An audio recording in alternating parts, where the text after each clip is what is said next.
بسم الله والحمد لله والصلاة والسلام على رسول الله.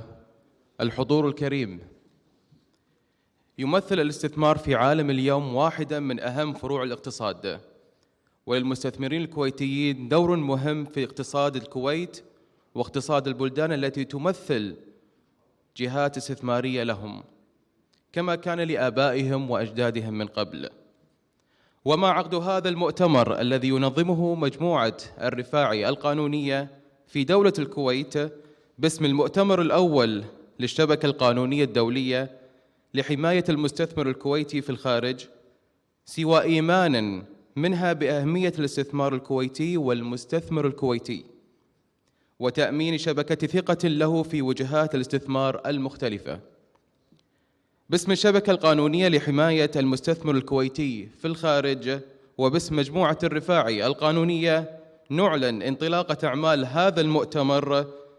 لذلك ندعو السيد المحامي هاشم أحمد الرفاعي ليلقي كلمته. بسم الله الرحمن الرحيم، والحمد لله والصلاة والسلام على سيدنا محمد وعلى آله وصحبه أجمعين. الحضور الكرام، السلام عليكم ورحمة الله وبركاته. نرحب بكم أجمل ترحيب باسم الشبكة القانونية الدولية لحماية المستثمر الكويتي في الخارج، والتي تنسق أنشطتها مجموعة الرفاعي القانونية في دولة الكويت. حضورنا الكريم، لقد آلينا جهداً في أن ننهض بهذه المسؤولية القانونية في حماية المستثمر الكويتي حيثما وجدت وجهته الاستثمارية التي يرغب فيها، ولهذا فقد أسسنا هذه الشبكة لتكون شبكة أمان وثقة قادرة على ضمان قيمة وحقوق استثماراتكم في البلدان الأوروبية والعربية والخليجية والولايات المتحدة الأمريكية. إن شبكتنا الشبكة القانونية الدولية لحماية المستثمر الكويتي في الخارج قد أسست بنية قانونية من خبرة المكاتب الاستشارية القانونية والمكاتب المحاماة، ومن أرفع الخبرات الاستشارية في العالم، من مستشارين ذوي باع طويل في مجال القانون والإجراءات الإدارية المتصلة بقوانين الاستثمار في البلدان التي ينتمون إليها، والكفيلة بمنع الاحتيال والابتزاز وهدر الأموال للمستثمرين أو يكونوا المستثمرين قافلين عنها. فهذه الشبكة تنور وتوضح لهم الطريق الاستثماري الصحيح في بلدانهم. ويشرفنا نحن مجموعة الرفاعي القانونية أن نكون نواة هذه الشبكة في بلدنا الحبيب الكويت، وأن نعلن الآن من هنا انطلاقة أعمال هذه الشبكة وبحضوركم الكريم.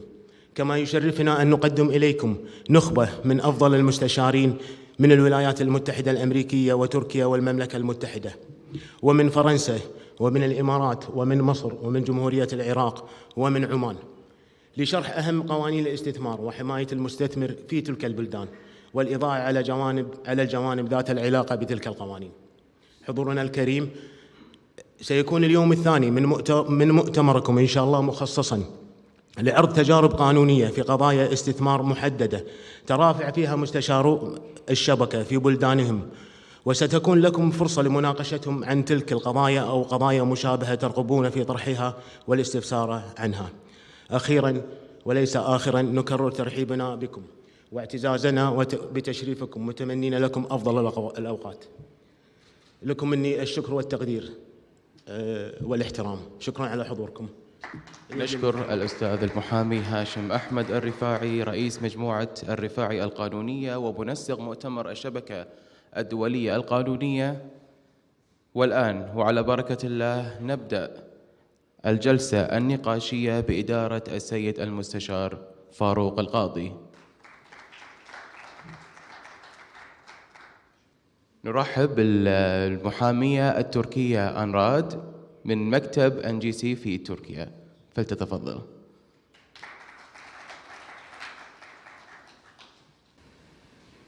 هو مكتب متخصص في الاستشارات القانونية، ومكتب معروف في تركيا في جميع مدن تركيا، والأستاذة المحامية متخصصة أيضا في قانون الاستثمار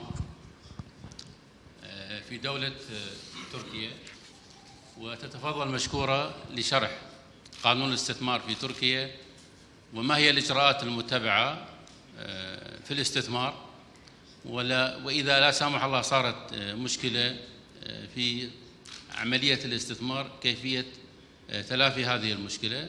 تتفضل مشكورة الأستاذة المحامية. أهلا وسهلا بك. Good morning, ladies and gentlemen. It's a pleasure to be here today for me. I'm a Turkish lawyer and I have been working as a lawyer for 10 years now in Turkey. At the beginning, I was working for multinational companies such as Bosch. After a while, I wanted to try a law firm and I transferred to Yarswat Law Firm, which is one of the biggest law firms in Turkey. Then I started my own online-based contract company, which is guide to people about contracts before I moved to Kuwait. And since 2 years now, I'm living in Kuwait and working here. As Turkey is developing with new projects, shopping malls, and many people needed to be guided about their renting and selling agreements. That's the reason I have this company, and foreigners are a big part of this development in Turkey. So that's why Turkey welcomes many foreigners these years. The country has known as being a bridge between East and West, therefore it attracts many people around the world. But I must say, at these days, Middle Eastern countries are mostly welcome to Turkey. Official data revealed today, Kuwaitis bought 212 real estate properties in Turkey during the last November, which is making their country the third largest in the list of countries who want to buy a real estate in Turkey. So according to the Daily Sabah articles, we know we have some issues with the government, but the Turkey attracted $444 billion worth of foreign direct investment over the last decade. Political common sense instructs us that the frequent changes in the government we have witnessed since June 2015 are now over, and the 65th government under Yildirim will manage the country until 2019 with a growth and investment-oriented agenda. So that's why I believe it's a good time to invest in Turkey, because we're going to be more quiet with the political issues for a while. When you want to buy a property in Turkey, the procedure is easy actually, but there are some points that you need to be careful about. So, faced with growing numbers of overseas buyers, the Turkish government has recently taken steps to make the Turkish property buying process faster and easier. Before explaining the process, I want to mention about general fees of buying a property, which can be listed as military clearance application fees. You will be hearing this fee before, but now, with the new changes, from now on, according to the new declaration, if any foreigner buyer has already received military permission before you, you don't need to take this one anymore, and you don't need to have to pay any fees anymore for it. That means foreign buyers don't need to get any military permission again. And the other part that you need to pay your fees is the notarized contract, which is very important, and I will explain you later the details, and the legal fees and the stamp duties. The stamp duties could be shared with the seller and buyer. So here you have to be careful as a buyer, because the seller, most of the time we see that they don't want to pay it. But for a legal part, you have a right to ask the 50% of it from the seller. Many people are asking about the cost of the fees. But honestly, it depends on your property. So the value of your property changes all the fees. But I always advise to my clients to budget 8% to be added on the top of their property price to cover all the extra expenses. So let's say you want to buy a 200,000 euro valued property. The additional cost will be around 15,000 euro for you. So this 15,000 euro will be including 7,000 euro stamp duty, 1,200 around euro legal fees, 600 euro the buyer fee, which if you're buying with an agency, you need to pay this amount to the agency. 500 euro the other expenses that can pop up at that moment, and with this 15,000 euro you will be covering all the extra expenses. That's an illustration for the 200,000 euro property, but that should be around this one. And after all these payments, the process will be completed. According to the Ministry of Foreign Affairs, persons with foreign nationality can buy any kind of property within legal restrictions. So that they change it, because now, as a foreigner, you can buy houses, business places, lands, fields, agricultural areas, everything. Before it was more limited. And if you want to buy a property without a construction, like a landfill, you have to submit the project which you will construct on the property, the relevant ministry within 2 years, which you can find the details of this law in the Land Registry Law, Article 35. It's giving you really detailed. And before you buy, you need to check the things. The procedure is easy, but where you need to be more careful. First of all, I highly recommend to work with an agency or a lawyer when you go to Turkey. It is important that if you're buying with a lawyer, you should find someone that you know, an independent lawyer, not the lawyer of the agency, not the lawyer of the seller, that you need to find someone that you really trust. After choosing your lawyer should be checking with the Land Registry Directorate to see if there is any limitation on the property, such as mortgage. Because if you have any limitations, you can't be the owner of the property even if you pay for it. And it's not your duty, but it's your lawyer's duty to check it. The second important part is to sign a contract with the seller. You can sign this contract at the Land Registry Directorate at that moment, or it is possible to sign a sales commitment agreement before a notary. However, the legal ownership to the property don't pass with a sales commitment agreement or other kind of sales agreement, but it will give you a right on the land registry to show them that when you have the agreement, the notary agreement, you will be having the right on the property. Even if you don't become an owner, you can just, at least if you have any trouble, you can start a legal procedure with it. You should be able to check legal restrictions for foreigners in buying property, such as military zones, forbidden zones, more than 30-hectare areas. These are the limitations, but you can find a very detailed list of these restrictions at the webpage of Foreign Affairs Ministry of Turkey, which is one by one, you will see it, it's so clear. After checking all these with your agency or your lawyer, you should ask from the owner of the property or his authorized representative to make a preliminary application to the Landlord Registry Directorate. If this application is incomplete, the file will be kept waiting. But here, it's not your responsibility again. It's the responsibility of the seller to do this application. But when you have a good agency or when you have a good lawyer, therefore you need it, you can push the seller to go and do everything in a correct way. When you're alone, it's harder to push the seller to do the things on the land registry. And the last step is to consider financial aspect of the procedure, which is both seller and buyer have to pay the title deed fee, calculated according to the selling price, which cannot be less than the property statement value. And also, circulating capital fee, which is determined locally, has to be paid. If your property is located within a special zone, because some zones are special and they are telling you in the Cadastral Directorate when you go there, they're charging you around 323 Turkish lira, which is around 30 kd. It's not too expensive, but they will be asked you to pay it there. After signing the contracts, the purchase should take around 4 weeks to complete. The final step to complete your real estate purchase in Turkey is to register your tapu or title deed. Here, this is the most important part that we are seeing so many troubles here. Because your tapu, which is the title deed, but in Turkey they're going to show you as a tapu page, that has to be done even before you, when you go to there, the seller, if they're telling that he is the owner or she is the owner, they need to show you the tapu. You have to see the title deed. Without title deed, that property, you can never just show that it's yours, or you can never prove that you paid for it. That will be your guarantee paper, and you will receive your name on it and shown as the owner. It's very important that not to buy any property if it doesn't have a tapu. If your name is not on the title deed, the property is not yours and you have no claim on it.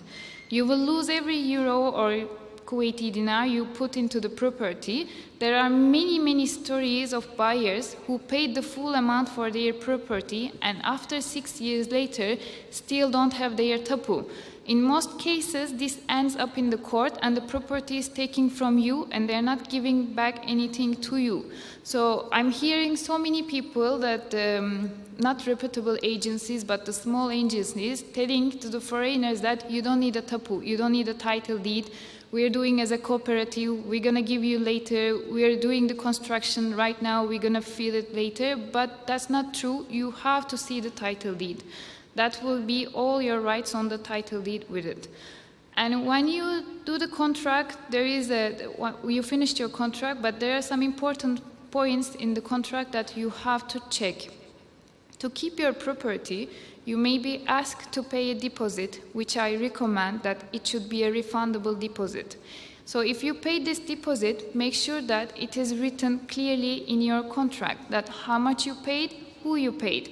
You can write every detail in your contract, and that will be the proof that you paid the deposit. Because sometimes you're paying the deposit in the agency, and then after it, they're asking more money from you, and they're just saying that you didn't pay it. So avoid these kind of problems. You need to make sure that it's written in the contract.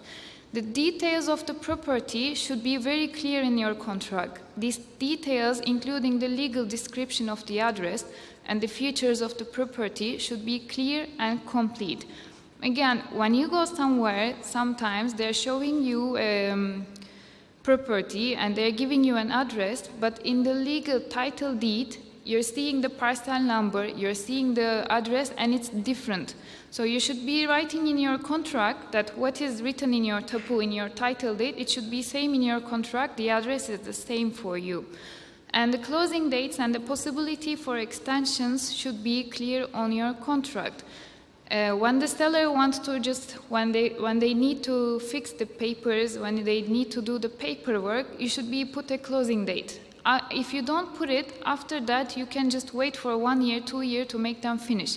But when you have a clear date that you want to finish your contract and with your buying process, that will be very clear, and you can push the seller to do the things in your way when you want to finish it. And if the extension should be needed, but it should be because of the government. So if there will be any extensions, and if they can prove to you that it's a governmental extension, then you can wait for it. But again, you need to limit for the waiting time. If you're buying with a real estate agency, identify all of the real estate brokers who are entitled to a fee. Specify how much you will be paid. It's another problem when you go to the real estate agency, even if it's a good one. You're starting with one agent, they're helping you, and then the minute that you want to buy the house, there are 10 more people coming and they're saying they helped you, they showed you. So you don't need to pay all of them the fee, but you should be writing in your contract how much you paid and who you paid. So you don't need to have any responsibility to the others. As buyer and seller can share stamp duties, it should be written in the contract that both parties shall be paying this tax as 50% of the amount. It's important too, because you should be mentioning this one in your contract. If you don't mention this one in your contract, then at the end of the day, as a buyer, they will be making you pay all the stamp duty. But at the beginning, when you're signing the contract, if you just mention there very clearly that we just agreed on paying 50-50 on it, then there won't be any problem when you come to the end of the day to the paying. Reputable agents may have done due diligence report before as many of them does. You should ask and add that report to your contract as an attachment. That's an important report because it will give you all the details of the property you want to buy. And really, the big agencies are doing it well. And when you hire a lawyer, if you want to keep going on with a lawyer, when you give this due diligence report already ready from the agency directly to your lawyer, it will make the things easier and faster. Plus, you will be paying to your lawyer less because due diligence is just in Istanbul, especially in Istanbul, when the law firms want to prepare it, it's more expensive. But when you already have it from your agency, then they won't be charging you, and it will be making easier, cheaper, and faster the things. You should be sure which license your property has, such as building license, habitating license, and it should be mentioned in your contract. Because sometimes you want to rent a place as a business place, but your license is just for habitating. So you can't start a business place on that property that you buy. So it should be clear in your contract before you buy it that why do you want to use it and do you have the license for it. Then this contract would be exchanged. Upon exchange, you will be expected to pay 10% of purchase value. I would always recommend your contract to be signed before a Turkish notary. It's so easy to go, you can go any notary, there is nothing special with it, because when you only have a contract, it would only give you the right to have a refund if things doesn't go well. So it's more like a gentleman's agreement. But on the other hand, if you have a contract which is sealed with a notary, will give you the right to secure that property on the land registry. So when you can keep the same contract, but when you just have one sealed from the notary, then you can just start even a lawsuit against on that property if you have any problem on the land registry. But if you don't have that seal, you can't do much with that contract. Only the agency maybe will give you the deposit that you paid already, and that's it. This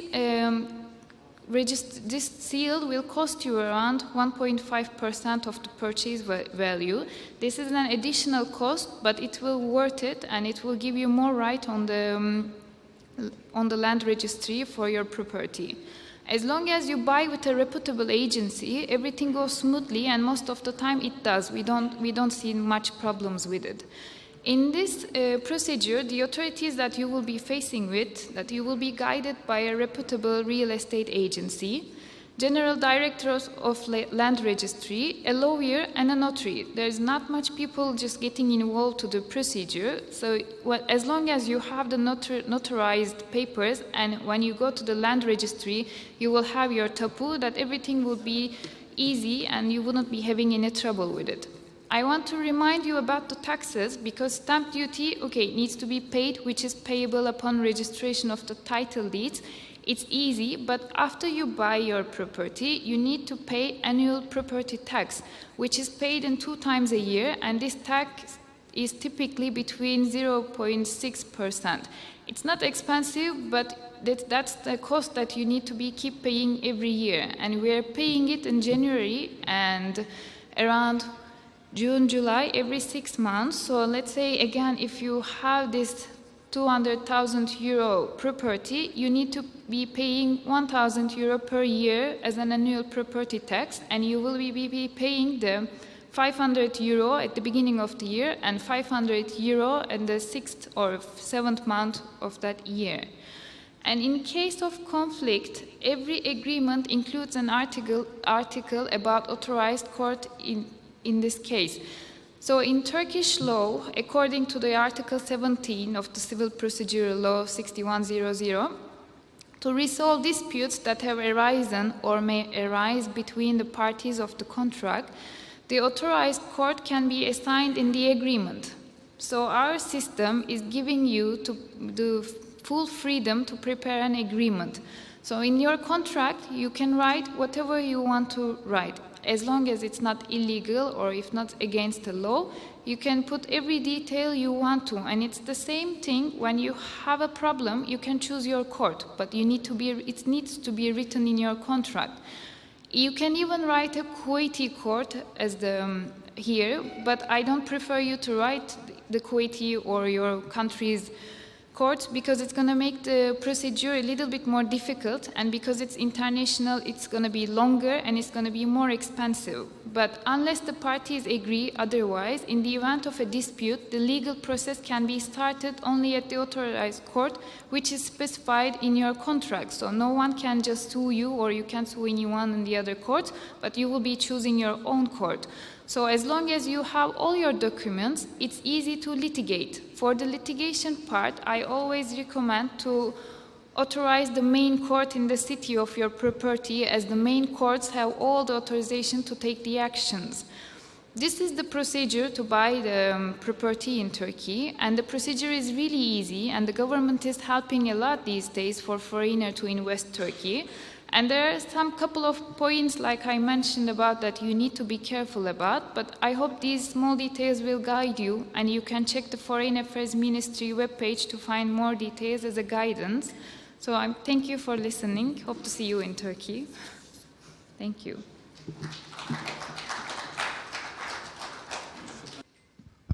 فصلت موضوع العقد. ممكن المخالفات أو المعوقات للمستثمر الكويتي شنو راح تواجهه في تركيا،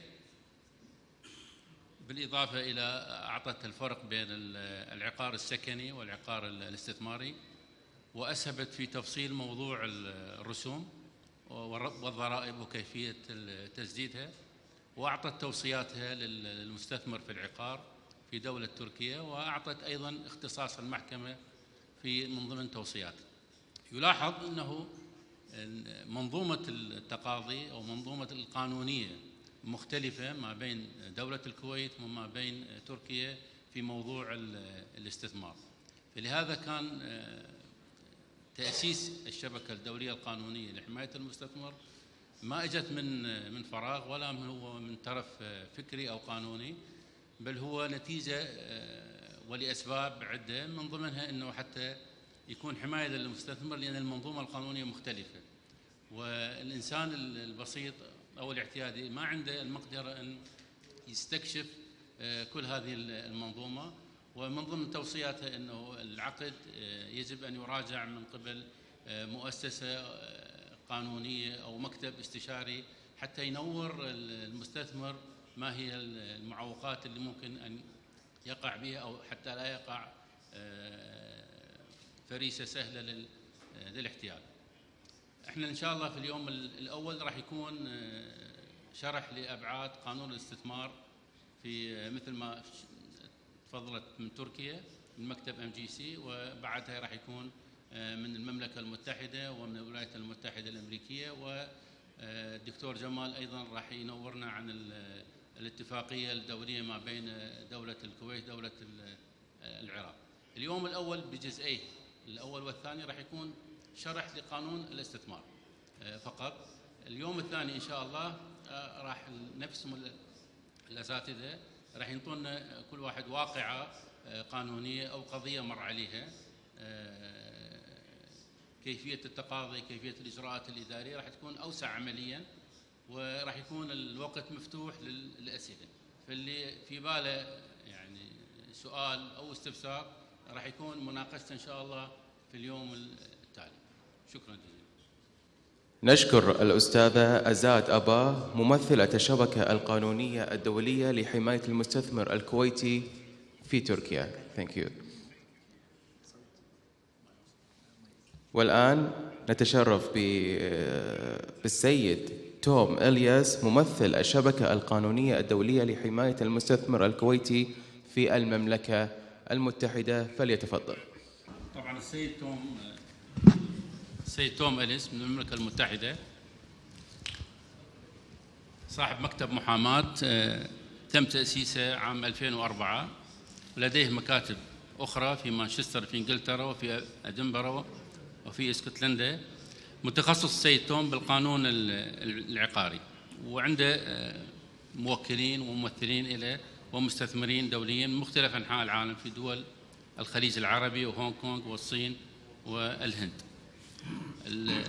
الأستاذ توم صاحب مكتب أوكتن إيسورث، وراح يتحدث لنا مشكورا عن الاستثمار العقاري في بريطانيا عموما. أهلا وسهلا، تفضل.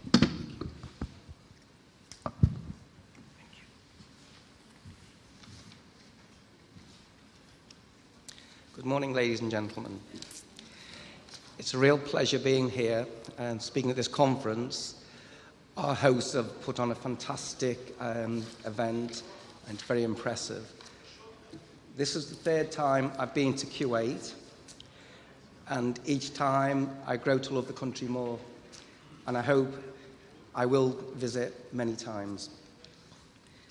As was mentioned, I work in Manchester. As a football fan, I support Liverpool, which creates a problem at times. And one thing I've noticed here is that Kuwaitis seem to love football as much as anything else, and certainly as much as we do in England. So it's great to come here and just listen to the banter. Like last night, we were talking about Barcelona and Real Madrid, and Chelsea and Arsenal, and it feels home from home. So I thank you for that. I'm going to talk about protecting the Kuwaiti investor abroad. And obviously I'm going to speak about the experience in the United Kingdom. UK is seen as a safe and attractive investment with potential both good capital appreciation and good return on investment. And coupled with the light regulatory scheme, it is a popular place to hold assets. However, like any investment, it does come with risks. And as long as the investor is aware of the risks and the potential pitfalls and the options available in order to protect themselves, the investment should be a good investment which will provide good returns for many years to come. There are no special rules for foreign investors. There are no extra requirements. So the foreign investor is in exactly the same position as a UK person buying property. And so the comments that I make would also be applicable to any UK person. First thing I'd like to mention is appointing your lawyer. In England, we're called solicitors. And it's very important at the very beginning of the process that you appoint a solicitor. Even at the same time that you may see a property that you're interested in, it's important to find a good solicitor. The solicitors obviously will deal with the transaction, so there'll be a solicitor for the buyer and a solicitor for the seller. And each will take care of their client's interest. The solicitor is a part of a professional body and is regulated by the Solicitors Regulation Authority. And the system, it's a mature system, it's grown over many years, and it's a system based on trust. If solicitors say something to each other, then you can almost guarantee that will take place. If solicitors promise to do something, they will do it. And that is how the system has developed and works. The thing to always remember, because there are some law firms who call themselves law firms at least, but they're not solicitors. So you must make sure that the person that you appoint is regulated by the SRA, the Solicitor Regulation Authority, and they'll have a number. If you make certain of that, then you know you have a qualified solicitor. Solicitor fraud in the United Kingdom is extremely rare. If, unfortunately, you happened to have a solicitor who was dishonest or there was some form of malpractice, even if you had paid money to him and the money was taken, there's a compensation fund which would cover that situation.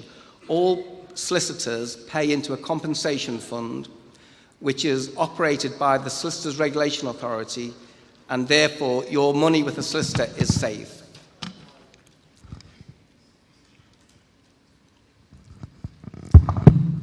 Once you've appointed your solicitor, I would say the most important thing is to know the property or the development that you wish to buy and to invest in, and to know the developer. And this is obviously the due diligence stage, and it's most important. With the developer, quite often, when they do developments, they will set up a separate company purely for that development, a special purpose vehicle. So in other words, if you checked against that company, there would be no history that you could look to. So what is essential is that you get behind the company and see who the developer actually is. So find the person who is involved in the development and check his track record. Have they done developments before? Have they come in on time? Have they been built to a good standard? And there's a lot of information that you can find about developers. And if a developer has had problems in the past, whether a development didn't get built or he went into a bankruptcy or insolvency, that information is readily available. So I would say the most important check you can do is make sure you're dealing with a good, reputable developer. The other thing to worth thinking about is the location of the property you're buying. Some locations are better than others. In UK, we say there are 3 things that you need to consider when buying a property. Location, location, location.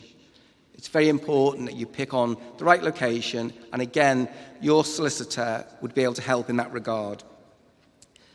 Once you've checked the development, the next stage is obviously to make sure that the developer, the seller, is able to sell what he tells you he's selling. This is the title investigation. And the solicitor will carry this out for you. And it's obviously, he will make sure there are no discrepancies. He will make sure that planning permission has been properly applied for, and all the building consents are there. And all these issues need to be sorted before exchange of contracts. Obviously, once contracts are exchanged, you're legally bound to buy the property. Before then, you can pull out. Once you get to the stage of negotiating the contract, then the solicitor will advise and will advise in terms of the right terms to put in. And there are certain terms in the contract which are fairly standard when you buy a development, but you need to make sure, or the solicitor will make sure on your behalf, these terms are in. Things like deposit release terms, or protection schemes, or long stop dates. So in other words, the developer will have an anticipated completion date, but he can't guarantee that date for all sorts of different reasons because he has to build it. I mean, obviously, if the property is already built, then you don't have that problem. But if it's a build, then there will be an anticipated completion date. Built into the contract, you need a long stop date. So if the property has not been built by a long stop date, and normally the seller would try to gain at least a further 6 months from the anticipated date, in the event it still wasn't built, then you as the buyer would have the right to pull away from the contract and have all the money that you've paid to date returned. Other important terms would be an obligation to complete the works in accordance with planning permission and building consents, and also who's going to insure the property between an exchange of contracts and completion.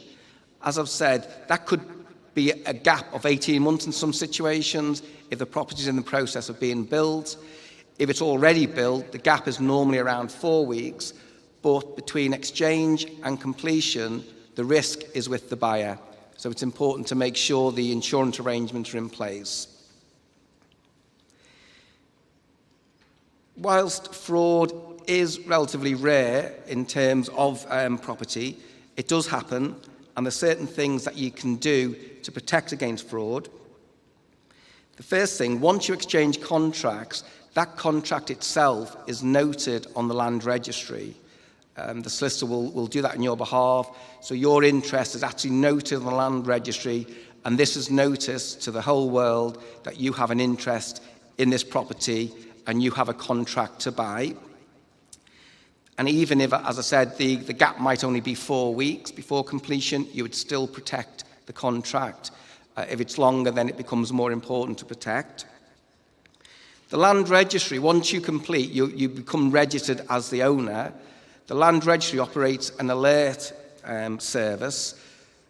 When you register, your name and details are noted on the register. If any activity takes place on that register, so in other words, if, let's say, for example, someone steals your identity and tries to pretend they are you, or just try to sell a property that doesn't belong to them, the land registry will send you an alert and tell you there's some activity on the register, somebody is trying to do something. Obviously, if it's not you, then you can notify the register that it's not you, and then the fraud would be stopped.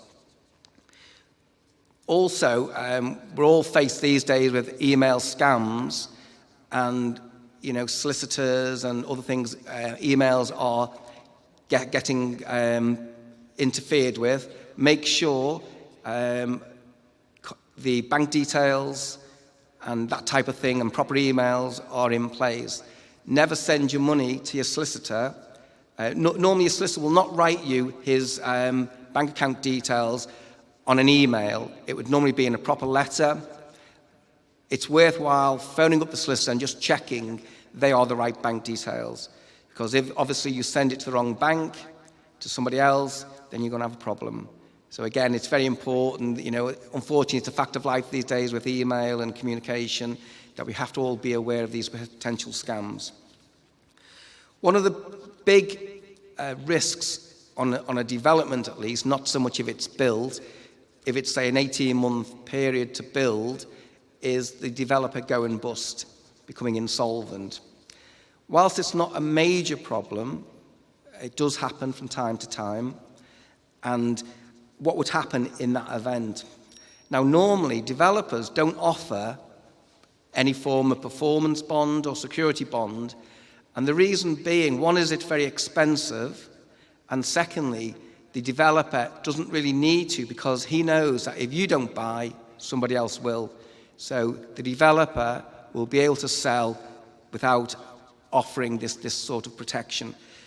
If he did go bust, became insolvent, then what would happen is a liquidator will be appointed. A liquidator has an interest in the assets, and his job is to collect in assets and to pay creditors. If the property is only half built, then the only way the liquidator will get all the money from the asset is to appoint another contractor to finish off, and then on completion, the buyers who have exchanged contracts will pay an amount to completion.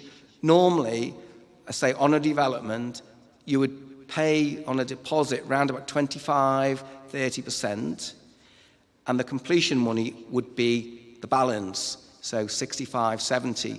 So all the money is mainly in the completion. The insolvency practitioner has an interest in the completion money.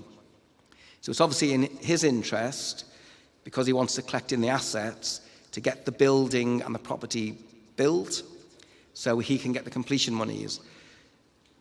I would say that if a developer did go bust, did become insolvent, what that would do would have an effect on the timing rather than the fact it will never be built. So it may end up pushing it back a little bit. There might be some delay, but in time, the property would still be built. Once you've completed, and I say it can take different times, then it's mandatory for all properties to be registered at HM Land Registry. Your ownership is based on the register. We've moved away from a system of title deeds and documents and hard copies. Once you buy, you are noted on the register as the owner. I mean, a lot of foreign investors always seem to want hard copies of things. They want a document. But actually, once you've bought, there's no real documents that you need. It's a public record. It's a public register. And the register is only as good as the day that you make that search. So you'll be given a title number. When you come to sell, you don't give the buyer any document particularly. What you do, you just give him a title number. He will make his own search against the register. He'll see your name, see the property, the fact that you own it, and that's all he needs. So the old system of title deeds and documents now no longer exist. I say we do find that's quite often something foreigners don't quite like. They want to see, signed documents and stamped and sealed. But really, I say once the property is registered, then that is proof of ownership, and that's what you use to sell on. Once you've bought and you've had it for a while, what would happen in after you've gone, which is not a thought we like to think about, but you need to plan ahead. And holding assets in different jurisdictions can bring tax complications, and you need to be aware of that. What we recommend is for any UK assets that you own, you should have a UK will to deal with it. What that does, it means that the probate registry will recognise the will and will deal with the asset according to UK probate laws, and there will also maybe a difference in terms of taxation. So it is very important that once you've bought, you know, that you have a will, so you know exactly what's going to happen to that property after. If you didn't do a will, it's not as if the government take it off you or anybody takes it off you. It's still yours, but then you are subject to intestate rules, and it may not be exactly what you want. So it is important in those situations to have a UK will. It's a relatively simple process. Again, your solicitor can explain it to you, and can keep a copy, and even can help and act for the family on the probate if you so wished. I mean, tomorrow I'll take an example of a property, and I'll run through the process in a bit more detail, and obviously any questions then I'll be more than happy to take them. Thank you very much. شكرا جزيلا سعادة الأستاذ توم أليس على شرحه لقانون الاستثمار في لندن. لاحظنا أنه تطرق إلى دور المحامي في موضوع الاستثمار، وحتى لا يتعرض المستثمر إلى النصب والاحتيال سواء من البائع أو من المحامي الذي يوكل.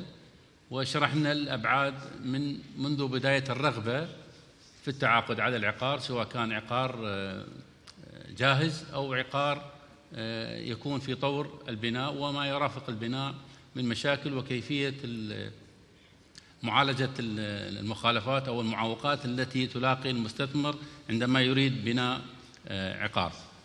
ولاحظنا في فرق بين قانون الاستثمار في تركيا وفي لندن. هذا الجزء الأول اليوم من الحصة. راح تكون إن شاء الله الجزء الثاني بعد الاستراحة في نكهة مختلفة. راح نناقش أو راح يتطرق لنا الأستاذ المحامي من الولايات المتحدة الأمريكية عن قانون الضريبة للأمريكان اللي لا يسكنون داخل أمريكا، اللي هم خارج أمريكا، ويسمى بالفاتكا. بالإضافة إلى راح يتطرق لنا الدكتور جمال عن موضوع اتفاقية العراق والكويت. شكرا جزيلا للأستاذ توم إليس.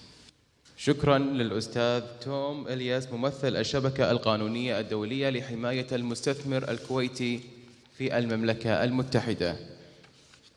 والآن نعرض لحضراتكم فيديو قصير عن مجموعة الرفاعي القانونية.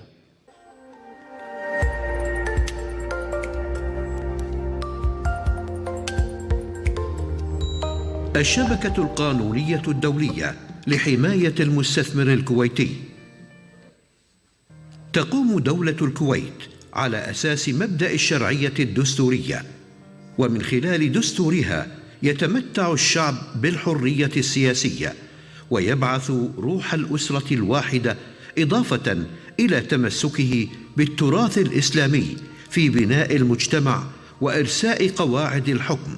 ومن هذا المنطلق حرصا على سيادة العدالة بين المواطنين، فقد أوجد الدستور سلطة قضائية تتولاها المحاكم باسم سمو أمير البلاد في حدود الدستور، وكفل لها استقلالها، فلا سلطان لأي جهة على القاضي في أداء رسالته.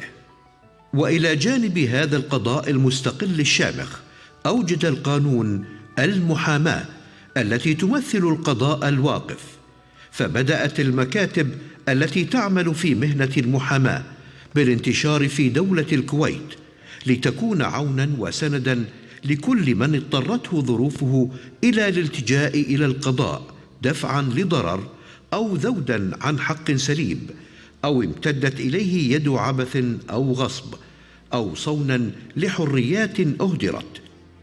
وبعد ازدياد ظاهرة الغش التجاري ووقوع بعض المستثمرين في فخ ونصب بعض الشركات العالمية الوهمية، واستغلال حسن نية بعض المستثمرين من غابت عنهم الخبرة أو الثقافة القانونية، سعى بعض مكاتب المحاماة إلى أبعد من ذلك، حيث تم التنسيق لتشكيل شبكة قانونية متعددة الخبرات والعلاقات لتكون سنداً للاقتصاد الكويتي ودعماً للمستثمر الكويتي، تعمل على تثقيفه والذود عن مكتسباته بما يضمن حقوقه في مختلف الدول التي يستثمر بها، سواء على المستوى العقاري أو المالي.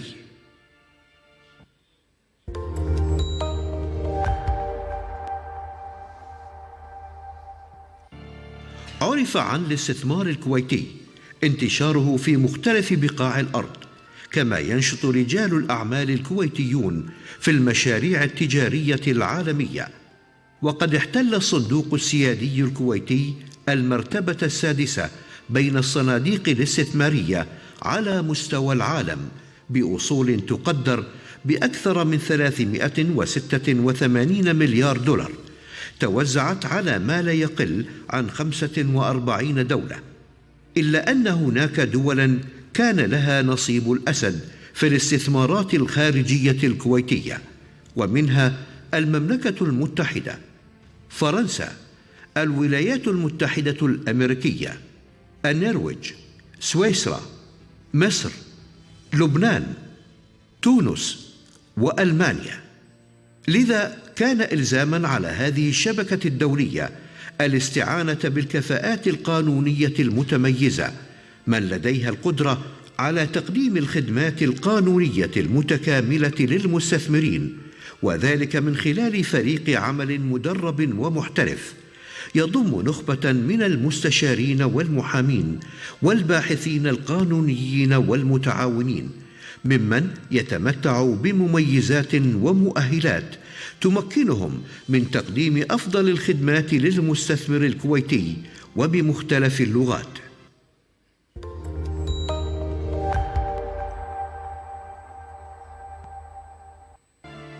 تتولى الشبكة القانونية الدولية لحماية المستثمر الكويتي تقديم الخدمات والأعمال القانونية لعملائها من المستثمرين، مدعمة بأحدث الآراء والنصائح والبحوث والدراسات القانونية من خلال أحدث وسائل التكنولوجيا والاتصالات، فضلاً عن توجيه عملائها لاستخدام أقصر وأيسر الطرق وأقلها تكلفة لبلوغ أهدافهم وخدمة مصالحهم.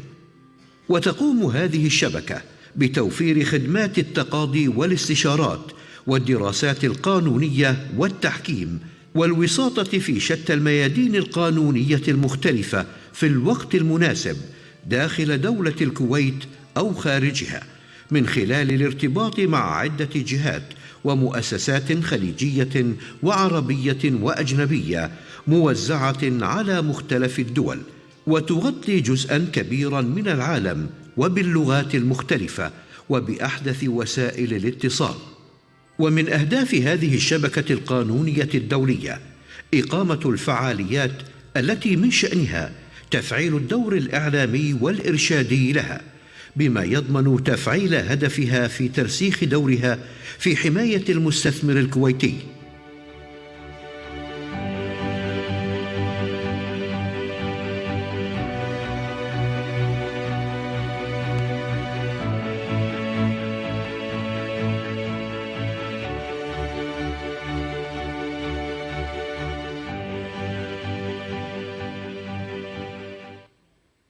بعد هذا الفيديو الشارح عن الشبكة القانونية الدولية لحماية المستثمر الكويتي ممثلة في مجموعة الرفاعي القانونية، نتمنى أن يكون هذا الفيديو قد نال إعجابكم. والآن نأخذ فترة استراحة قصيرة، ومن بعدها نكمل جلستنا النقاشية مع الأستاذ جمال عبد الرحيم من الكويت ليتحدث عن مخاطر الاستثمار في العراق، وكذلك نلتقي بالسيد والتر بات من الولايات المتحدة الأمريكية ليتحدث عن قانون فاتيكا والضريبة على حاملي الجنسية الأمريكية خارج الولايات المتحدة الأمريكية. نتواصل بعد هذا البريك. نرحب بكم مرة أخرى في مؤتمر الشبكة القانونية الدولية لحماية المستثمر الكويتي. والآن نكمل حلقتنا النقاشية مع الدكتور جمال عبد الخضر عبد الرحيم، رئيس مكتب الجرائم المالية والتجارية. فليتفضل. السلام عليكم. صبحكم الله بالخير أو مساكم الله بالخير. أنا لما أتكلم هنا إن شاء الله وياكم اليوم من واقع خبرة عملية. غدا راح أتطرق إلى اتفاقية حماية الاستثمارات الكويتية العراقية وأسبابها ومتى أصدرت وشلون الإنسان يقدر يحمي نفسه. وكما يعلم الجميع هناك تجاوزات كثيرة من فئات الشعب العراقي المختلفة، لا أقصد التعميم، بأنهم استولوا على الأراضي الكويتيين في أبو الخصيب، زبير، البصرة، شمال بغداد إلى آخره، تحت ما يسمى التجاوزات. والحكومة العراقية تعتقد أنها بمنأى عن المسؤولية. لا يبا يا حكومة عراقية، لست بمنأى عن المسؤولية، ولا حتى الكويتية على فكرة، لأن الكويتية حسب اتفاقية فيينا يجب أن تحمي مصالح مواطنيها.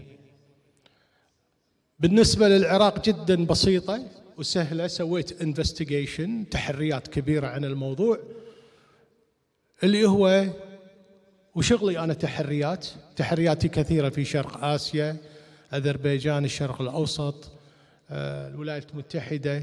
شغلي أنا متخصص بالتحريات، فما يصير باب النجار مخلع.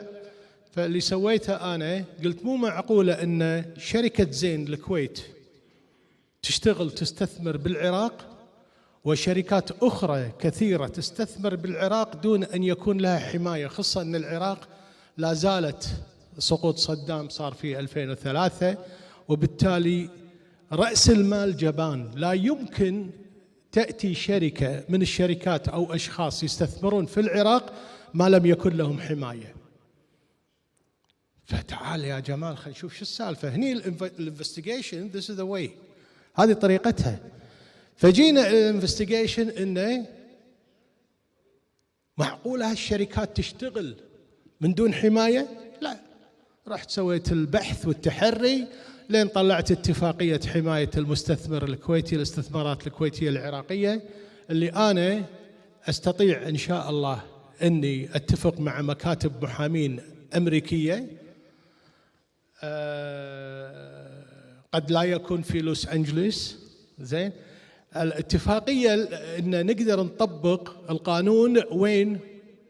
مو محاكم، لا، نطبقها في الولايات المتحدة في مكتب النزاعات، فض النزاعات المالية اللي تابع للبنك الدولي وياي. وطبعا شخص واحد ما يقدر يروح لأن المحامي راح يكلفه فلوس، ولكن اللي قاعد نعتزمه مع المجموعة أن أي مستثمر كويتي عنده استثمارات مستعدين المكتب ياخذها ونشتغل سوية في كيفية حمايته. كويتيين كثيرين يملكون، مع الأسف لما نروح إحنا إلى سفاراتنا، مشكلتنا إحنا بالكويت أو بالدول العربية، ولن أقول مع الأسف أبدا، لن أقول مع الأسف، لأن هذا سيف وهذا خلاجينا. نحن مجتمعات لا نقرأ. يعني أنا رحت إلى جهات كثيرة في سفارات ما يقول لك عن أي اتفاقية، لأنه ما يدري، سواء كانوا بالعراق أو بالكويت أو بألمانيا أو كذا، ما يدرون أن هناك اتفاقيات. يعني إذا أنت تروح العراق تقول أنا عندي مشكلة، شو أسوي؟ الله يعينك. الله يعينك؟ شلون الله يعينك؟ الله يعينك يس إذا أنت تعمل جاهد. فالكويت مع الأسف، ما أقول مع الأسف، الكويت وقعت اتفاقية ما تدري أنها راح تتضرر بالاتفاقية هذه بطلب التعويضات، حتى الحكومة العراقية. ستكون تحت طائلة التعويضات. يعني إذا كان عندك 30 سنة أرضك ماخذينها ناس وبانين عليها بيوت تجاوزات وخربوا الأرض، هذه بدل استثمار 30 سنة أقدر أحكم على العراق. سهل إيزي، بس يبي له شنو؟ أن تتحالفون وتدشون مع المركز سيد هاشم الرفاعي. بكرة راح أتكلم عن الموضوع بالتفاصيل عن الاتفاقية. أوكي. أنا عندي تجربة، ودي أتكلم عن تجربة ألمانيا. أنا دائما أتكلم ماي سبيتشز ما تكون مكتوبة، أحب ارتجالي. الحمد لله يعني بعض السبيتشز أو بعض نجحت والكثير منها رسبت، فأتمنى هني أتليست بين رسوب والنجاح. وأول رسوب طبعا لما نبهني الأستاذ، وفعلا إن شاء الله بكرة راح نتكلم عن الاتفاقية والتزامات الكويت أو العراق في الاتفاقية هذه. وصدقوني ما في استثماري واحد مستثمر إنه راح يستفيد من هذه الاتفاقية، لأن راح تكون مكلفة عليه. ألمانيا، هنا نرى الكثير من المعارض لبيع العقارات، ألمانيا، أوروبا إلى آخره. المشكلة تكمن أن دولة الكويت ممثلة بوزارة التجارة والصناعة، ممثلة في حماية المستهلك الكويتي أو المستهلك من دون الكويتي، لا تفقه القانون ولا تفقه إجراءاتها. موظفين يقعدون، مو كلهم طبعا، لا يرفعون علينا قضية، معظمهم شاي قهوة، راتب نهاية الشهر، يروحون الأفنيوز، كافيز، 360، أهلا وسهلا. أوكي، شوية انستغرام، شوية سناب شوت، that's it. شريت أنا عقار في ألمانيا من مكتب كويتي في المعرض، قيمة هذا العقار 18,000 دينار. يعني لا تأخذوني بهالعمر، 18,000 دينار يعني مبلغ لا بأس فيه، يعني عادي إن شاء الله عادي. أوكي، يعني بعمر يعني شنو يعني ما يكون عندي كم دينار؟ لازم يكون عندي، ولا شو تقول أستاذنا وأحمد؟ فشنو البيمنت تيرمز؟ 50% مقدم، وبعدين عقب ما توقع ويا النوتر اللي هو كاتب العدل 50% الثانية. أوكي 50%. إذن أنا لأني أشتغل بالمال والأعمال والبنوك مدة 30 سنة، اشتغلت في الولايات المتحدة، اشتغلت في فرنسا، اشتغلت بالكويت، اشتغلت بالمملكة العربية السعودية، أسست مصارف، وبالتالي وشغلي أكثر شيء بالمخاطر المالية والتجارية.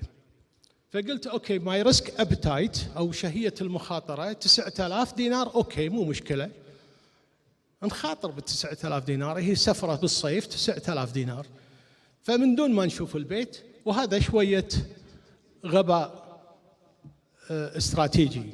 فشريت، أنا شفت الرجل يصلي يصوم، وهذه جريمة ثانية سويتها، أن لا تغرنك في المرء كثرة ركوعه وسجوده، ولكن انظر لأمانته وصدق قوله. شو نسوي؟ هذه أشياء انهرتد ورثناها. يصلي يعني خوش ريال، وليس بالضرورة. طيب دفعت 50%، عقبها اتصلوا فيني يلا نروح السفارة الألمانية علشان نوقع النوتر. الورقة كانت كلها أوراق باللغة الألمانية، وأنا طبعا أجيد اللغة الألمانية، فوقعت كذي توقيع أتقشمر، أجيد يعني أم جوكينج، وقعت. راعي المكتب اللي بالكويت قال لي 50%، قلت له أصبر خلي أترجمها. طولت 3 4 5 أشهر لين حصلت نسخة. أثاري اللي أنا وقعته توكيل للنوتر علشان يقوم بإجراءات التسجيل. طيب لما أرجع إلى الاتفاقية مالت النوتر، واضحة جدا. الاتفاقية تقول أن البائع أو اللي أنا شريت منه الأرض، شركة كويتية، لا يملك الأرض، لا يملك العمارة، متضاربا مع الاتفاقية اللي بالكويت وقعتها، اللي يقول أني أنا الشركة الفلانية الفلانية أملك كذا وكذا وكذا. إذن هني صار عندي طيب شلون أرجع فلوسي؟ صح الريسك أبتايت أو شهية المخاطر 9,000 دينار، بس هذه كانت كلام. بس لما راحت علي 9000 دينار قمت أطق وألطم وأولول، إلا أبي فلوسي. صارت الصجية ناو، أبي أرجع فلوسي وأبي زيادة. فسويت تحرياتي كانت على وزارة التجارة. وزارة التجارة ما كان لهم أن يقبلوا هذا الإنسان يأتي إلى أرض أو معارض يعرض عقاراته دون أن يثبت أنه يملك عقارات. هذه الكذبة الأولى، أو وكيل مضبوط. هذه ناحية. الناحية الثانية اللي اكتشفتها أن حماية المستهلك أجازت للشركة هذه أن تشترك بالمعرض، وصاحبها مطلوب. أيام اللي أنا شريت الأرض صار له 3 سنوات مطلوب للعدالة، شيكات من دون رصيد وشكاوي كثيرة عليه، لأنه شنو؟ بايع عقارات لا يملكها. وتقريبا تتكلمين عن 3 ملايين دينار كويتي نصب واحتيال. إذا أنا بلدي ما يحميني شو أسوي؟ يعني مصيبة المصائب عندي إذا بلدي ما يحميني. يجيب نصابين ويعلم فيهم نصابين، ما يعمل اللي تكلمت فيه الأخت الفاضلة، الديو ديليجنس، أنك أنت تعرف من هذا الشخص. يعني لو يطقون على الكمبيوتر راح يشوفون اسمه أنه مطلوب وملاحق وهو مختفي. طيب شلون أرجع فلوسي؟ بسيطة جدا.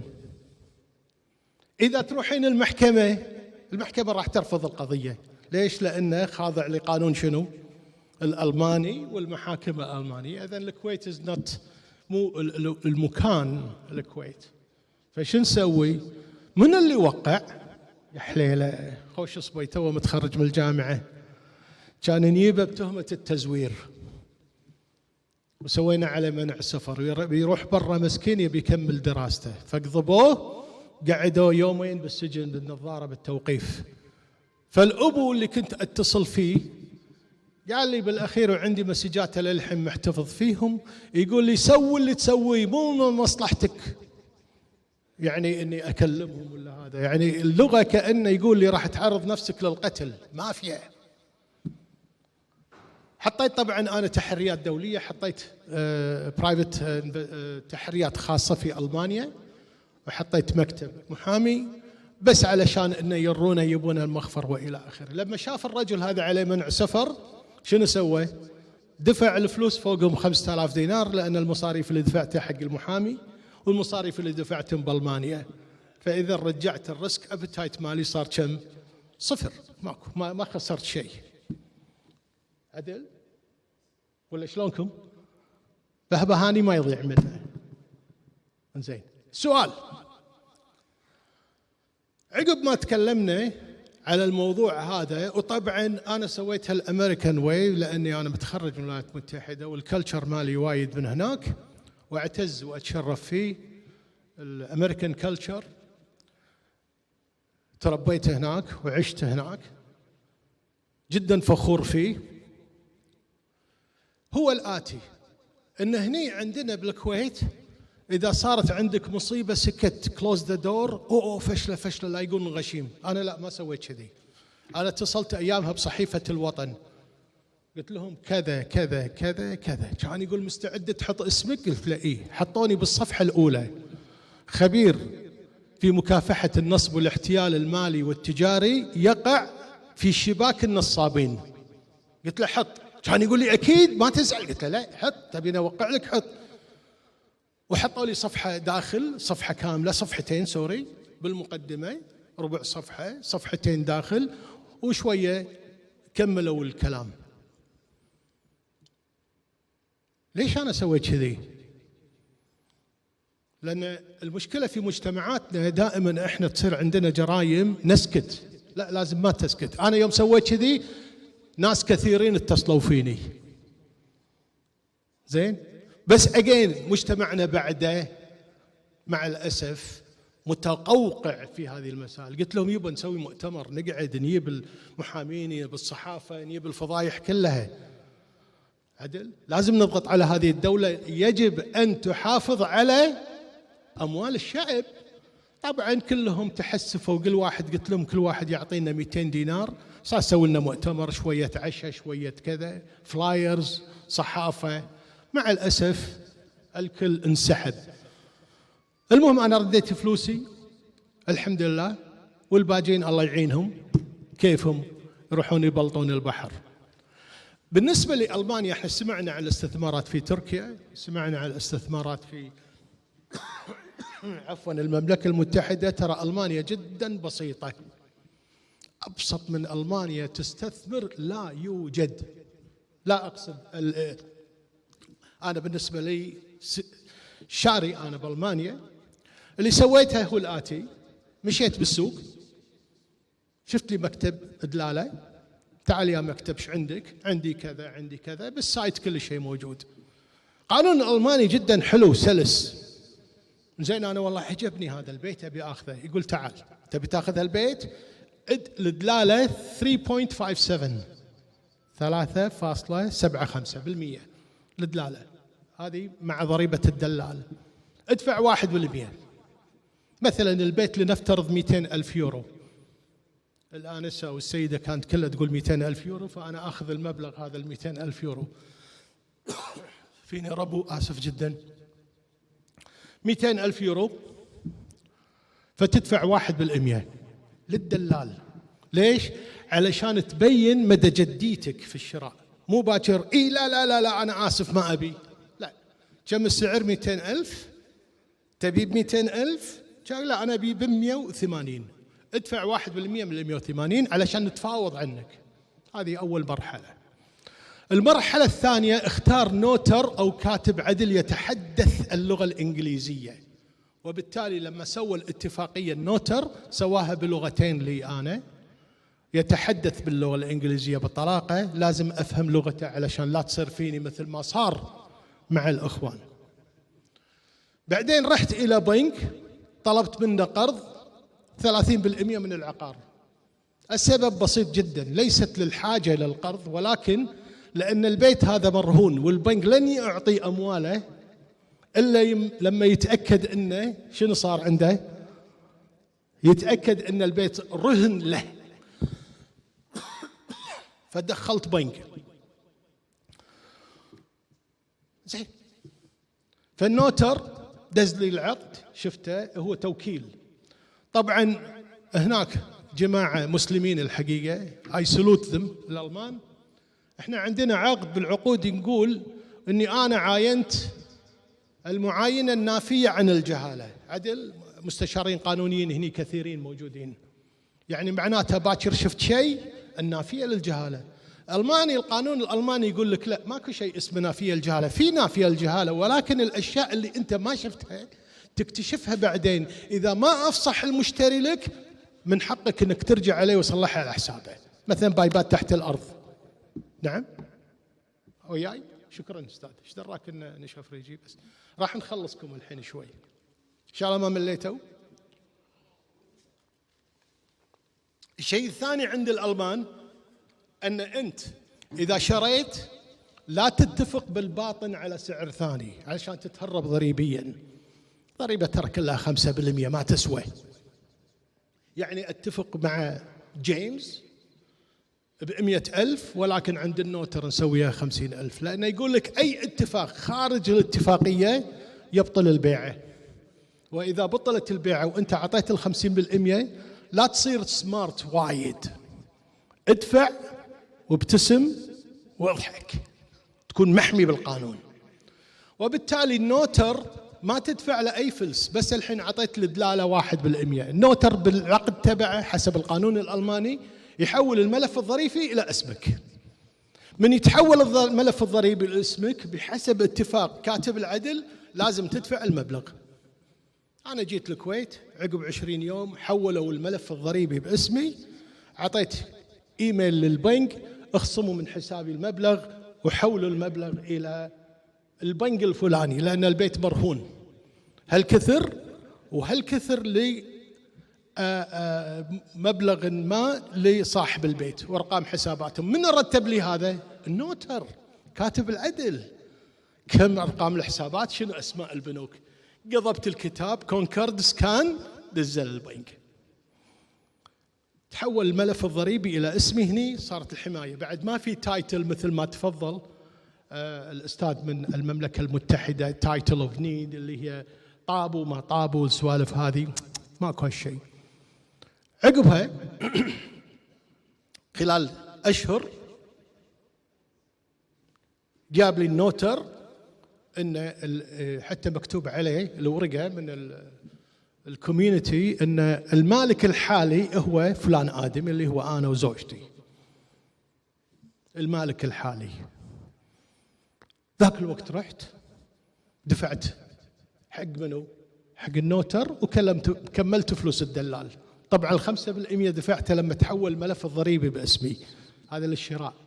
فكل المبالغ اللي تدفعها 11%. فمعظم أوروبا جدا بسيطة وسهلة المشتريات. أنا لا أتحدث عن ما أعرف في المملكة المتحدة، لا أعرف عن مكان ثاني، ولو أني أنا عندي خبرة بالفاتكة، درستها بالكويت كثير، المصارف الكويتية، وإن شاء الله راح يكون. وبس أنا راح أترك المجال للمحامي المتخصص بالولايات المتحدة في الضرائب،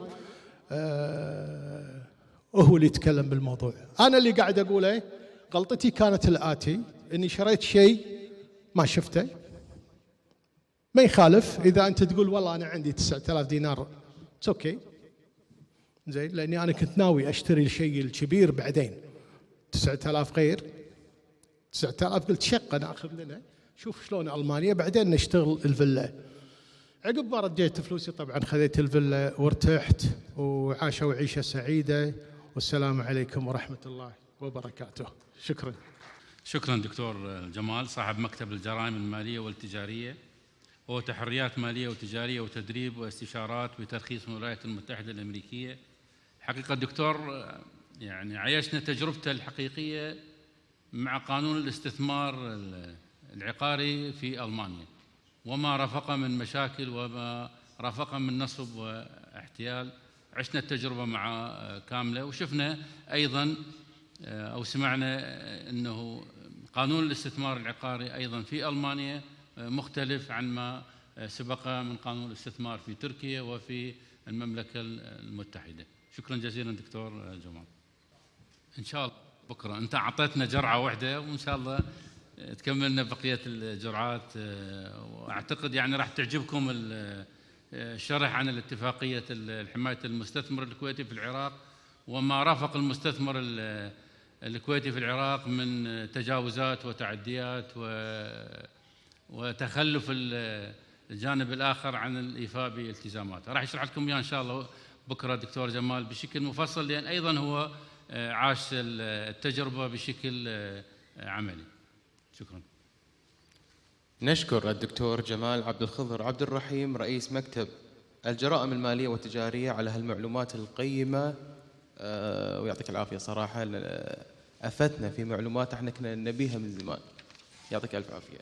والآن نرحب بالأستاذ والتر بات من الولايات المتحدة الأمريكية وممثل الشبكة القانونية الدولية لحماية المستثمر الكويتي، يتحدث عن قانون فتكة والضريبة على حاملي الجنسية الأمريكية خارج الولايات المتحدة الأمريكية. والكم.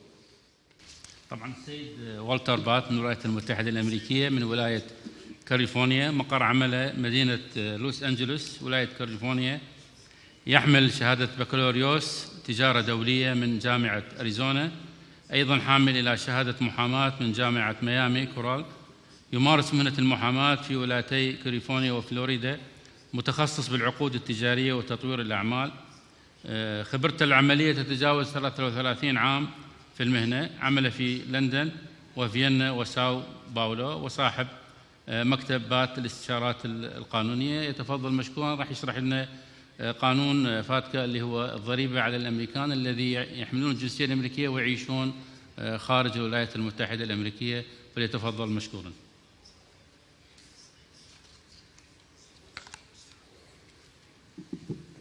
Thank you. It's a pleasure for me to be here today. I have a presentation that is about 15 minutes.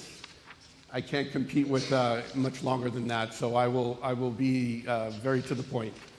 I'm here today to talk about some taxing issues in the USA that have implications here in Kuwait. This is an overview of FATCA, and that stands for the Foreign Account Tax Compliance Act. And like most of the laws that we have in the US, they come up with these acronyms, and our legislators are spending all their time trying to think of the smart ways to call them something so it sounds good. But it actually does have some implication. It does impact dual citizens. And those dual citizens, individuals like Kuwaiti Americans or any others that hold dual passports, are in the reach of the FATCA statute. Today, taxing is becoming global, and I'm sure that you here in Kuwait know that. And there is the CRS that's being implemented as well by other countries, so that all of the investments that I'll discuss today are now being reported to the American taxing authorities. And that is the implication today that Kuwaiti business people and those with any financial transactions should be very aware of. I'm going to talk about three things today: FATCA, FBAR, which is now called FinCEN 114, and Form 8938. Those are all three documents that could be relevant to anyone who has any connection through an account where an American or a dual national is listed as an account holder. What does FATCA stand for? I told you that. It was the Foreign Account Tax Compliance Act. It was enacted in 2010 to combat tax evasion by U.S. persons holding investments in accounts outside the United States. You see, U.S. persons is in red, and that is for a reason, because the American taxing authorities have their own definition of what a U.S. person is. And it's a very interesting one, and you can imagine they define it in a way that they can tax as much as possible. I don't think anybody's surprised about that. Under FATCA,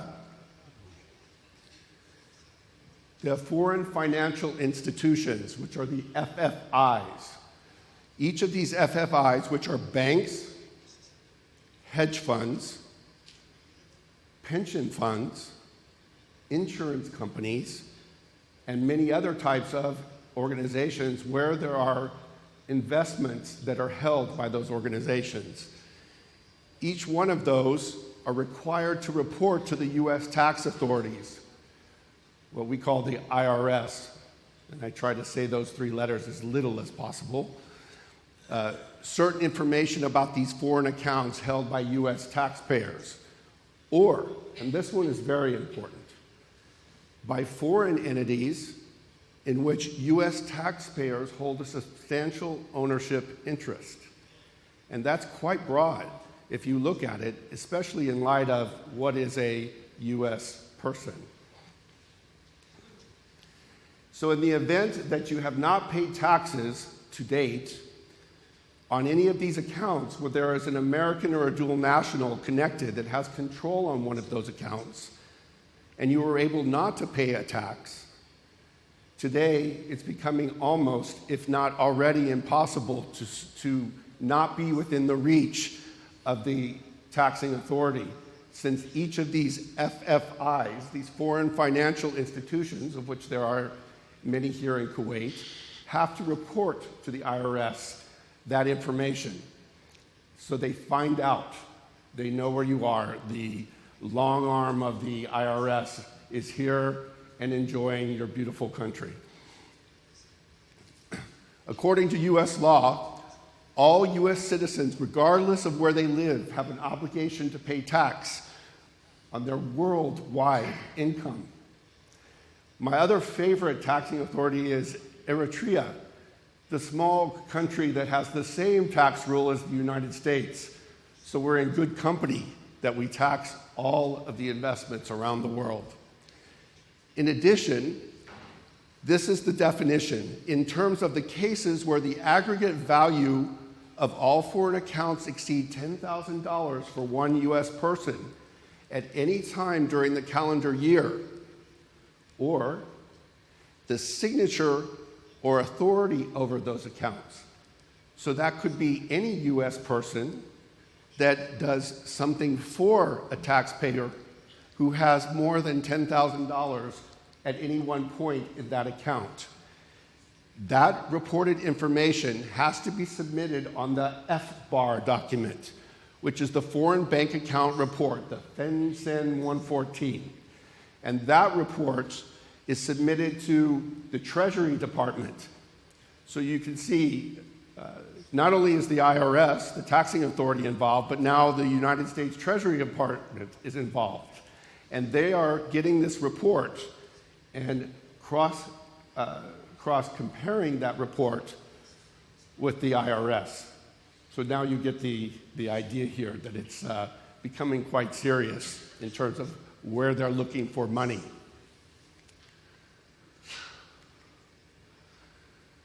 Who needs to file? A taxpayer with an interest in or signature authority over that account, a foreign financial account which exceeds $10,000 at any time during the year must file. That's very important. That's why I have it here twice. Form 8938 is also an important number to know. That is a form that's filed with the tax return. And that form needs to be filled out and attached to an income tax return for an American citizen or a dual national or someone with an interest or signature authority over the account. That form lists the financial assets, including financial accounts, foreign securities, interests in foreign entities with an aggregate value that exceed $50,000. So what you come to find out here is, in looking at these laws and the forms, is that you definitely need assistance to make sure that this is done properly. It's quite complicated, and it gets more complicated each year as we work through how this is going to end in terms of the cooperations between the different countries' taxing authorities. There are two models of reporting, Model 1 and Model 2. Kuwait, on April 29, 2015, became a signatory to the Model 1 protocol. And what does that mean? What that means is the taxing authorities between Kuwait and the United States now have a reciprocal agreement so that all the investment here in Kuwait that has a foreign national that meets those terms that I told you earlier, the 10,000 and the 50,000 and the requirement to submit the 8938 form, all of that is implicated here in Kuwait now from that date.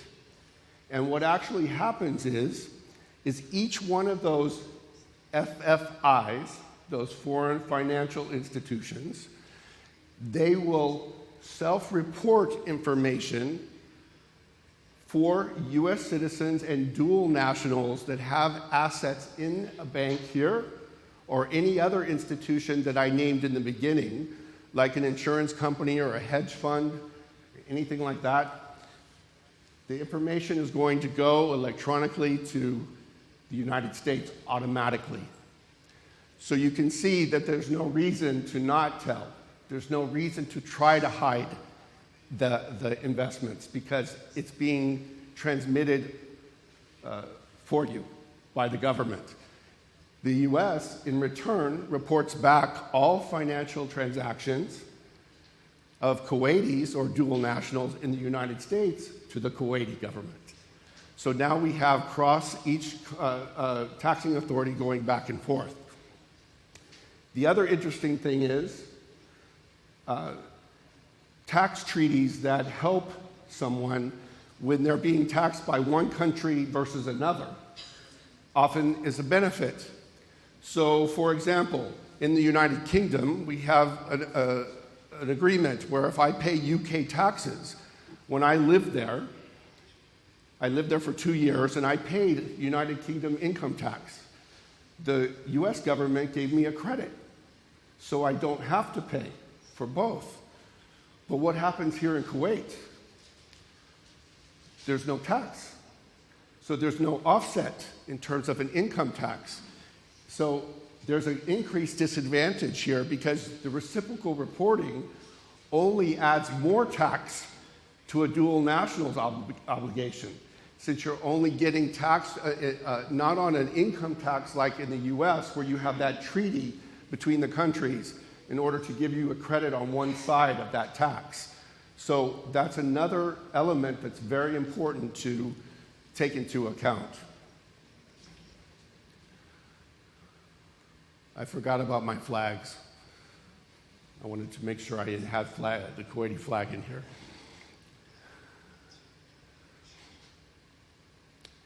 Okay. Now, those foreign financial institutions, the international data exchange of foreign financial institutions is under FATCA, to avoid being withheld by an FFI, they must register with the IRS. That's these institutions that I told you about. Perhaps some of you here are registered if you have assets that are implicated by the law. That's certain information about U.S. accounts, including accounts of certain foreign entities with substantial U.S. owners. That is being transmitted by the FFI. How does the FFI get the information? They get it from the government because you're Model 1. So Model 1 means that you're reporting to the government goes to the FFI. The Global Intermediary Identification Number, or the GIN, is assigned to each person or to each FFI. It's like an account number. They're quite long. I can provide a list of the Kuwaiti GINs. There's quite a few pages. I think there were 10 pages of entities that have GIN numbers in Kuwait. That's how they're identified when they transmit the information. The FFIs that enter into this agreement with the IRS to report on the account holders that they are required to report on, they have to withhold 30% of certain payments that are due under FATCA if you don't report. If you have accounts and you don't tell the taxing authority that they're there and they find out, then you're getting a 30% withhold, which is quite a large percentage. So it makes no sense any longer to not report because they're going to match up your reporting with the GIN reporting, the global intermediary. Those two reports must match. And because of that, the information supposedly should be more accurate and more honest.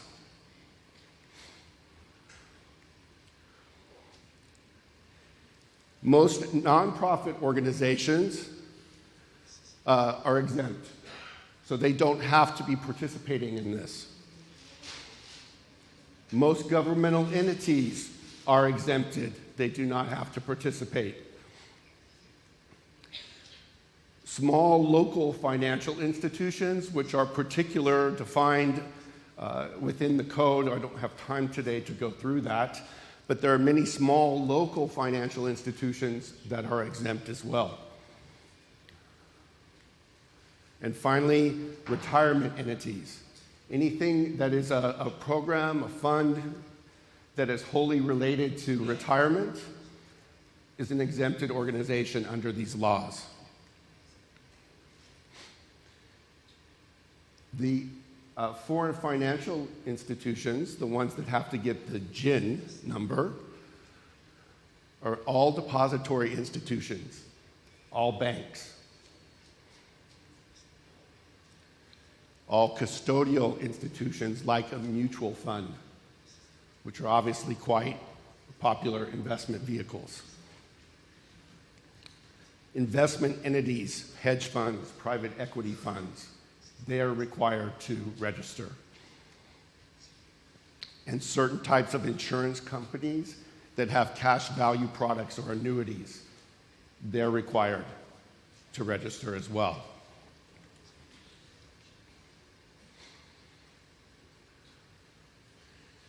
Unless you are on that exempt list, if an FFI does not register and agree to report the information based upon the treaties, what happens is if the U.S. taxing authority finds out about that, they will withhold 30% of certain source payments to those entities automatically.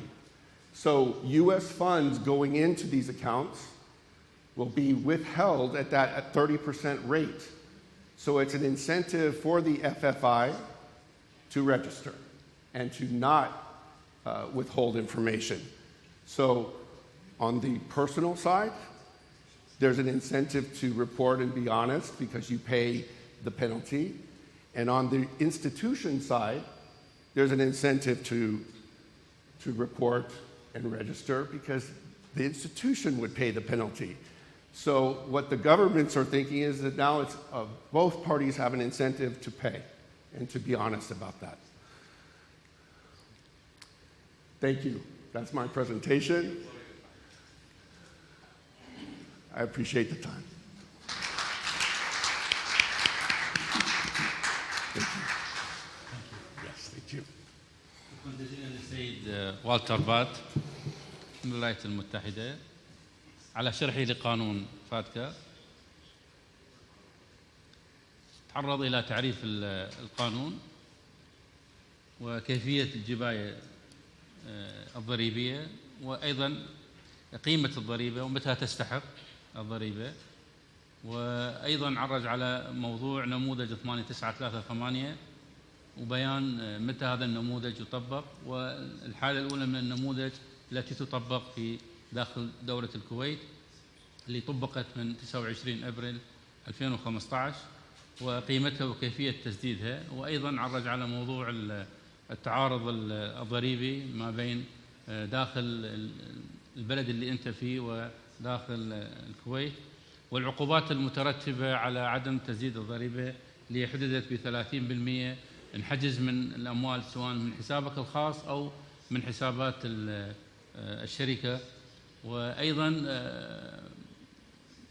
عرف أو وضح من هي المؤسسات أو الأشخاص اللي هم معفيين من قانون الضريبة. شكرا جزيلا للسيد والتر على هذا الشرح.